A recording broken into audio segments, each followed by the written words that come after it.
इस वक्त की सारी बड़ी खबरों के साथ आपके सामने मौजूद है दोस्तों। चलेंगे सबसे पहले सबसे बड़ी अपडेट में आपको बताएंगे जिसका दुनिया कर रही थी इंतजार, कुछ इस तरीके का हुआ है। जबरदस्त मामला बताएंगे कैसे ईरान ने पूरी तरीके से ब्याज के साथ में अमेरिका को दिया है। इजराइल के साथ में जोरदार तरीके का झटका, 8 जगह पर बमबारी की गई है। दोस्तों बताएंगे किस तरीके से पूरे मिडिल ईस्ट के अंदर ईरान का तहलका देखने को मिल रहा है और ये अटैक किस तरीके से हुआ है, डिटेल में जानकारी आप तक पहुंचाएंगे। इसी के साथ में चलेंगे एक एक करके सारी बड़ी खबरों की तरफ। लेकिन उससे पहले अगर आप भी मानते हैं कि 40 साल से ईरान को हराने की कोशिशें जिस तरीके से फेल होती हुई दिखाई दे रही है, एक बार फिर से बुरी तरीके से अमेरिका और इजराइल हार कर ईरान से जाएंगे, तो इस वीडियो को लाइक करके लाल बटन दबाकर चैनल को सब्सक्राइब करके बेल आइकन दबाकर कमेंट बॉक्स में अपनी राय जरूर लिखकर बताएगा। दोस्तों चलते हैं सबसे पहले सबसे बड़ी इस वक्त की ब्रेकिंग न्यूज अपडेट की तरफ, जहां पर आज सुबह शहर के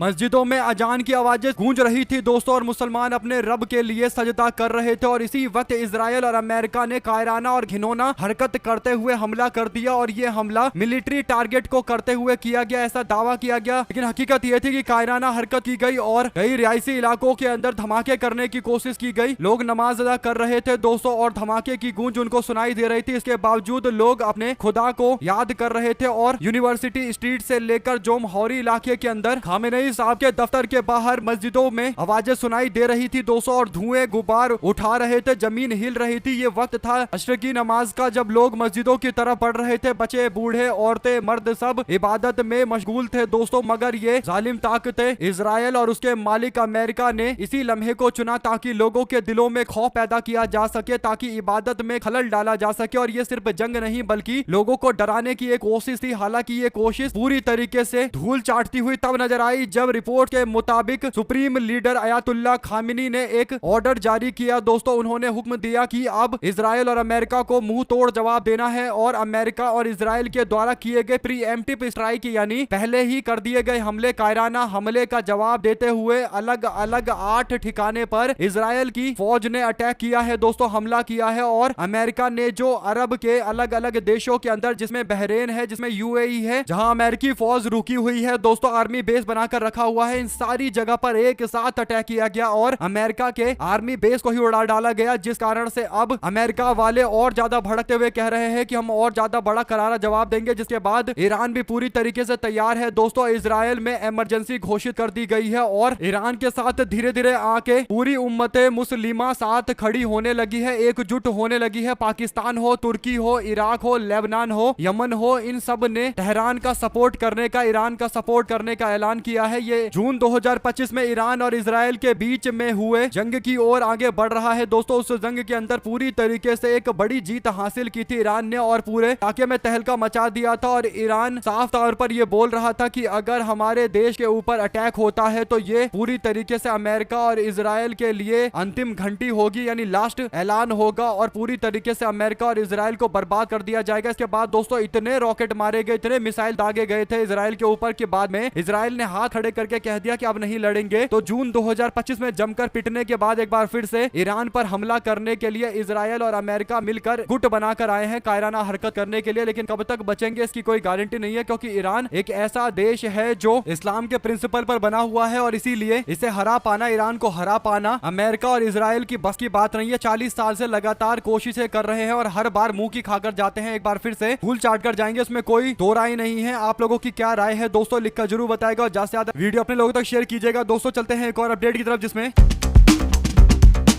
अमेरिका का राष्ट्रपति ट्रंप आकर 8 मिनट का वीडियो बनाकर बोलता है कि वो ईरान की मिसाइलों को मिट्टी में मिला देगा। हालांकि दोस्तों अमेरिका के राष्ट्रपति ट्रंप ने 8 मिनट का जो बयान दिया, उस बयान में साफ तौर पर ट्रंप की आंख में डर देखने को मिल रहा था, और ट्रंप अमेरिका का टोपी पहनकर आया हुआ था दिखाने के लिए कि वो अमेरिका के लोगों के साथ में खड़ा है। लेकिन अमेरिका के लोगों को जानबूझकर जंग के अंदर धकेलने की कोशिश कर रहा है। ऐसे में ट्रंप को तेल चाहिए। अमेरिका वेनेजुला के बाद अब ईरान का तेल भी कंट्रोल करना चाहता है, इसीलिए इजराइल के साथ मिलकर ईरान पर न्यूक्लियर का बहाना बनाकर हमला कर रहा है दोस्तों। ऐसे में अमेरिका के राष्ट्रपति ट्रंप ने जो बयान दिया, उसके बाद IRGC यानी रिवोल्यूशनरी गार्ड ने साफ तौर पर कहा है कि वो अपनी लड़ाई लगातार जारी रखेंगे, और अमेरिका को तब तक घुटनों पर नहीं ला दिया जाता तब तक सांस नहीं लेंगे। और ईरान के बगल में जो रेड सी है दोस्तों, जो एक रास्ता है गल्फ कंट्री की तरफ जाने का, और इस पर ईरान का कब्जा रहता है अमूमन। अब एक बार फिर से ईरान ने अपने IRGC को मैदान में उतार कर रेड सी के एरिया को कंट्रोल में कर लिया है, जिसके बाद सामान भेजने में काफी दिक्कतें होंगी अरब के देशों में और इसे अरब के देश ज्यादा परेशान होंगे तो फिर वो अमेरिका को भी धमकियां देंगे। दोस्तों अरब के देशों ने कहा कि वो नहीं चाहते हैं कि उनके एरिया के अंदर किसी भी तरीके का डिस्टरबेंस हो, किसी भी तरीके का बवाल हो। इसे अरब के देश भी परेशान हो रहे हैं और पूरा का पूरा गल्फ कंट्री परेशान हो रहा है। तो इस पर जल्द से जल्द रोक लगनी चाहिए और अरब के देश अब अमेरिका पर दबाव बनाने की भी कोशिश करेंगे। दोस्तों ऐसे में आप लोगों की क्या राय है लिखकर जरूर बताएगा। चलते हैं एक और बिग न्यूज अपडेट की तरफ, जिसमें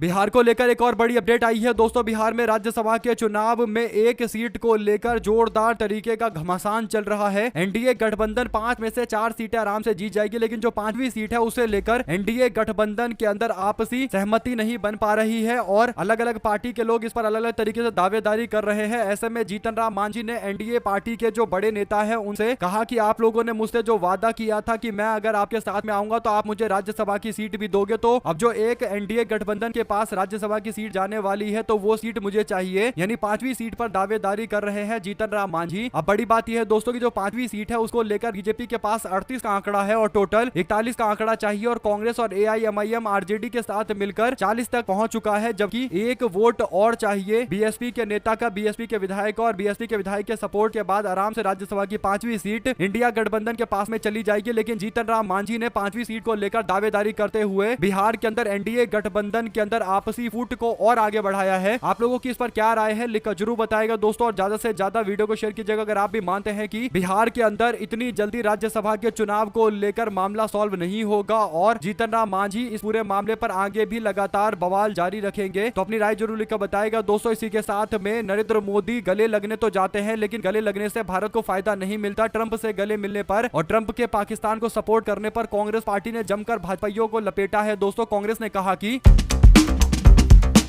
अमेरिका के राष्ट्रपति डोनाल्ड ट्रंप का पाकिस्तान और अफगानिस्तान के बीच में जो जंग चल रहा है उसमें इस्लामाबाद के समर्थन में यानी पाकिस्तान के समर्थन में अपनी बातें बोलना भारत की गले मिलने वाली जो कूटनीति है, जो विदेश नीति बताई जाती है, वो एक तरीके से फेल होती हुई नजर आ रही है। नरेंद्र मोदी जब भी जाते हैं अमेरिका के राष्ट्रपति ट्रंप के गले लग जाते हैं और ऐसे ही इजराइल के राष्ट्रपति, इजराइल के प्राइम मिनिस्टर दोनों के गले लग जाते हैं। कुल मिलाकर दोस्तों नरेंद्र मोदी को लगता है कि गले मिलना ही दुनिया भर के अंदर डिप्लोमेसी है यानी फॉरेन पॉलिसी है, लेकिन रिजल्ट ये होता है कि बार बार ट्रंप पाकिस्तान को सपोर्ट करता है। सोचिए अफगानिस्तान के अंदर बच्चों पर अटैक कर रहा है पाकिस्तान, यानी बच्चों पर हमला करके बच्चों को नुकसान पहुंचा रहा है और जो सिविलियन एरिया होते हैं दोस्तों यानी नागरिकों के, लोगों के एरिया होते हैं, आम जनता का एरिया होता है, वहां पर अटैक किया जा रहा है। और जब इसकी आलोचना की जा रही है और अमेरिका से पूछा जा रहा है इस पूरे मामले पर तो ट्रंप खुलकर पाकिस्तान का सपोर्ट कर रहा है। दोस्तों इससे पता चलता है कि ट्रंप ना तो भारत का हुआ ना अफगानिस्तान का होगा, ट्रंप पाकिस्तान के साथ इलू इलू करता है और इसीलिए पाकिस्तान के साथ में जाकर हमेशा खड़ा नजर आता है। ऐसे में दोस्तों अगर आप भी मानते हैं कि ट्रंप को भारत से इतना बड़ा डील मिल गया यानी भारत के किसानों को नुकसान पहुंचाकर किसानों के साथ धोखा करके ट्रंप को इतना बड़ा डील दिया गया, इसके बावजूद ट्रंप पाकिस्तान के गुणगान गा रहा है और कांग्रेस पार्टी ने यही कहा कि गले लगने से डिप्लोमेसी फॉरेन पॉलिसी नहीं होती है। नरेंद्र मोदी को लगता है कि गले मिल लो, बस यही डिप्लोमेसी है। साथ ही साथ दोस्तों कतर ने एडवाइजरी जारी की है। कतर ने कहा है कि जो भी अटैक चल रहा है आसपास के एरिया में उस कारण से सभी लोगों से बोला गया है कि हम लोगों को सचेत रहने की जरूरत है और सिक्योरिटी अथॉरिटी को पूरी तरीके से अलर्ट पर रखा गया है। हो ये रहा है दोस्तों कि जब अमेरिका और इजराइल अटैक कर रहे हैं तो ईरान को भी पलटवार करना पड़ता है। तो ईरान जो पलटवार कर रहा है वो यूएई और कतर के साथ साथ बहरीन वाले इलाके के अंदर कर रहा है जहां पर अमेरिका का आर्मी बेस बना हुआ है। इस बात को लेकर जो देश है अरब के वे सब कह रहे हैं कि ऐसा अटैक नहीं होना चाहिए और अमेरिका पर दबाव बनाने की कोशिश की जा रही है, लेकिन अमेरिका कब तक मानेगा ये एक बड़ा सवाल है। लेकिन ये तय है दोस्तों कि ईरान में ना तो आज तक कोई बाहर की ताकत जीत कर गई है और ना ही आगे कभी जाएगी। ईरान में अगर हवाई हमला करेंगे और जीत जाएंगे तो ये तो सपने देखने जैसी बातें हैं। और अगर सोच रहे हैं कि जमीन पर हथियार बंद लोगों को भेजकर यानी सेना भेजकर, फौज भेजकर कंट्रोल कर लेंगे तो ये भी इनके लिए गफलत है, क्योंकि ईरान एक ऐसा इलाका है जो पहाड़ियों वाला इलाका है दोस्तों और वहां की जो जमीनें हैं वो ईरान के लोगों को ज्यादा अच्छे से पता है कि किस तरीके की जमीनें और कैसे लड़ाई वहां लड़ी जा सकती है। और इसीलिए जब अफगानिस्तान में अमेरिका और इजराइल जीत नहीं पाए तो फिर यहाँ तो जीत पाना पूरी तरीके से इम्पॉसिबल है। ऐसे में अगर आप लोगों को एक भी खबर अच्छी लगी हो तो इस वीडियो को लाइक करके लाल बटन दबाकर चैनल को सब्सक्राइब करके ज्यादा से ज्यादा वीडियो को अपने लोगों तक पहुंचाइएगा दोस्तों। सभी दोस्तों, भाइयों, बहनों, मित्रों का जुड़े रहने के लिए बहुत बहुत शुक्रिया। देख रहे थे आपका अपना चैनल